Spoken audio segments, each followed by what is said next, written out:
I gave the next build a whole lot of thought, and I thought, hey, you know what? This thing has zero carbon fiber, so let's build it. Splat. Now I got this kit for a deal that I just literally could not pass up. Even though it's not the VTS RAM, it's close enough. The only thing missing are the decals. That was an easy fix though. I just jumped on everyone's favorite auction site and bought some. However, it wasn't decals that showed up, it was a second body. Now do not get me wrong, I am not complaining. I feel like I got the better end of the deal here. Now do not get me wrong, I am not complaining. I feel like that body is worth more than a decal sheet. Now, I did try to reach out to the seller to make things right. I have yet to hear from them, but all is not lost. Splat. Yeah, that thumbnail's making a whole lot more sense now, isn't it? My beautiful and still very sexually appealing wife found this at a garage sale along with another kit that, well, we'll talk about that one later. I'm still not too sure about that other kit. I'll just give you a hint. I'm not a NASCAR guy. But as you can see, this kit is still sealed. Other than the loose parts, it's all there. Now speaking of sealed, I built a lot of kits in my time and I have never seen this before. This thing is double sealed. It's like a bag within a bag. It's like they went through all of that just to throw the clear red parts in there, and gross. We'll talk about them later though.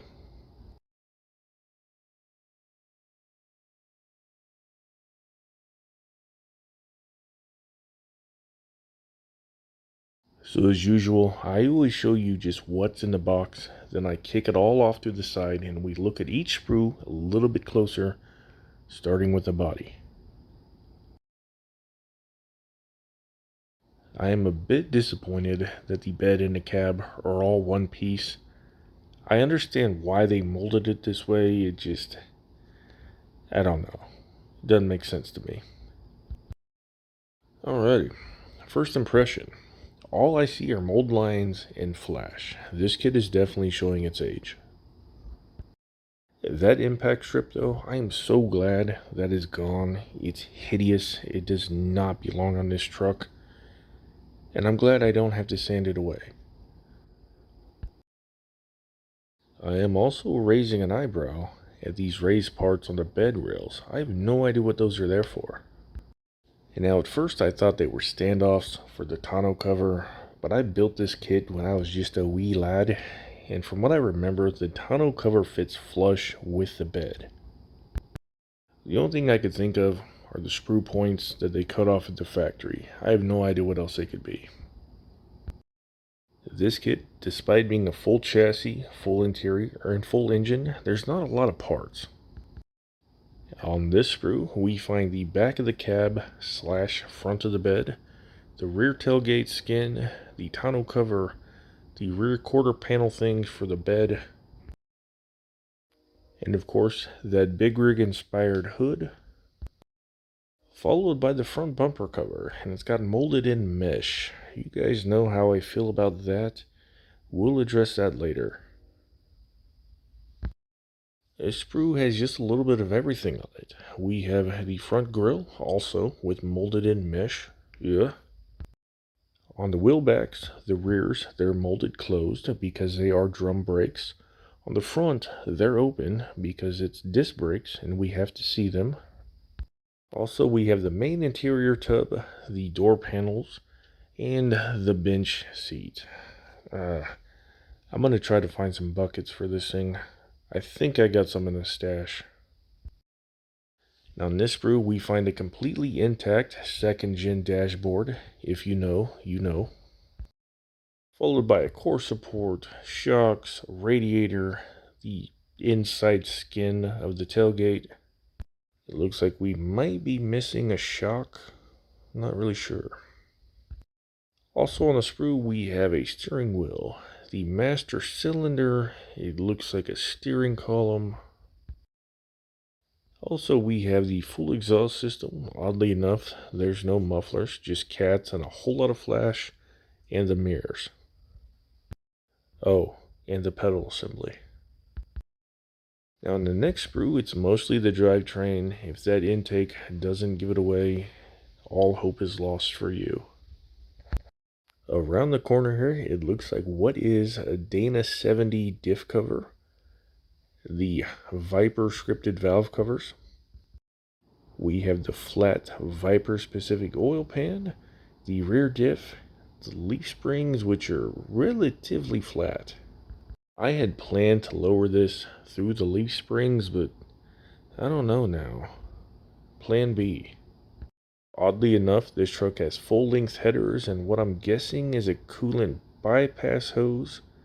The uprights for the hood if you want it to be displayed open.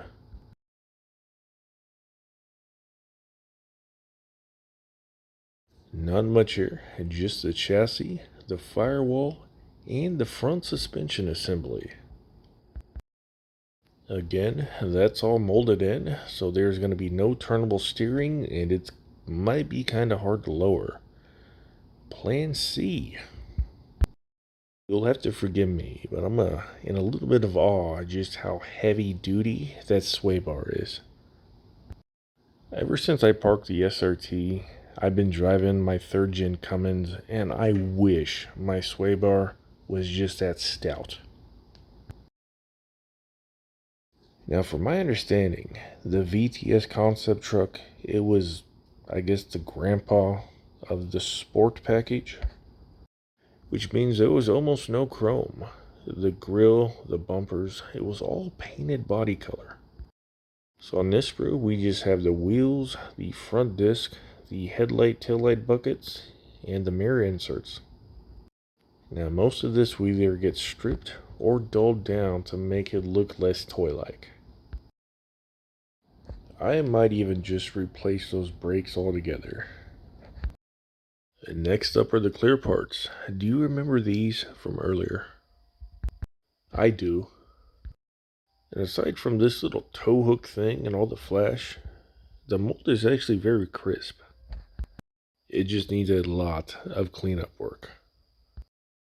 Now, despite these pieces being just loosely thrown into the box and allowed to get just beat up over the past 30 years, they're actually in decent shape. Now, the good news is everything is actually still there and on the sprue. The headlight lenses, the fog light lenses, and of course, the front and rear glass. The front glass, however, it has the overhead console and the sun visors molded into it. Now, being that this had just been kicking around in the box for however long ago 1996 was, all the damage so far is superficial. It is easily polished out. Moving on to the tires. It was nice of them to give us an extra despite the fact this kit does not have a spare tire. Now, it's always easy to tell the age of an actual kit just by looking at the tires. Not only are they solid hard rubber, but they're also branded. As you probably saw, these are Goodyear branded tires.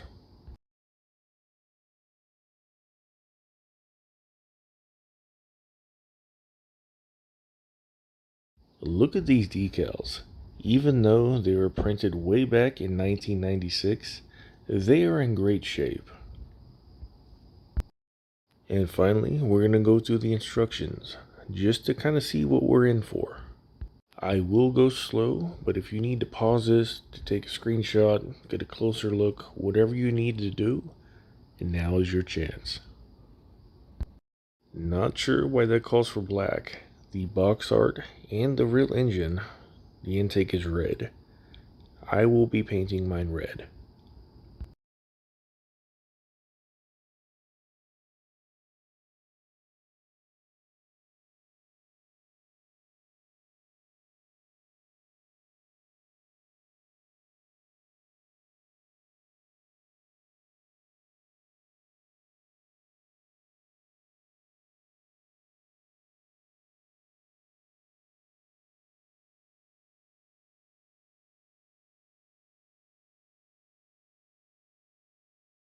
This almost makes it look like the rear springs are inverted. I, I'm at a loss how I'm gonna lower this thing. Interesting. That big beefy sway bar goes on the rear of the truck. It also looks like only having 3 shocks on the sprue were correct as well.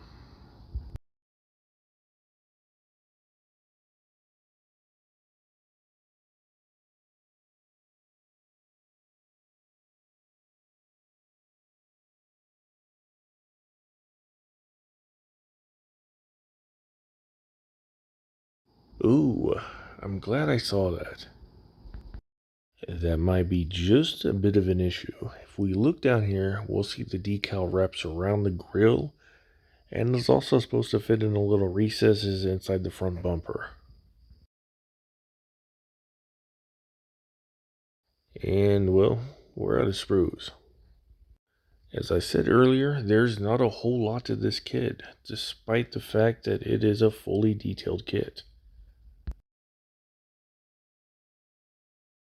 For those of you that are new here, or just plain forgot, and it's okay, because I forgot as well. 4 days ago, on May 25, that marked my 2-year anniversary for having started doing this YouTube channel. I'd like to think I've came a long way from those earlier videos. Back on topic though, I just put in my order at Splash Paints, so we're going to be jumping right into this one here very soon. Have a good night though guys, we'll see you on the next video.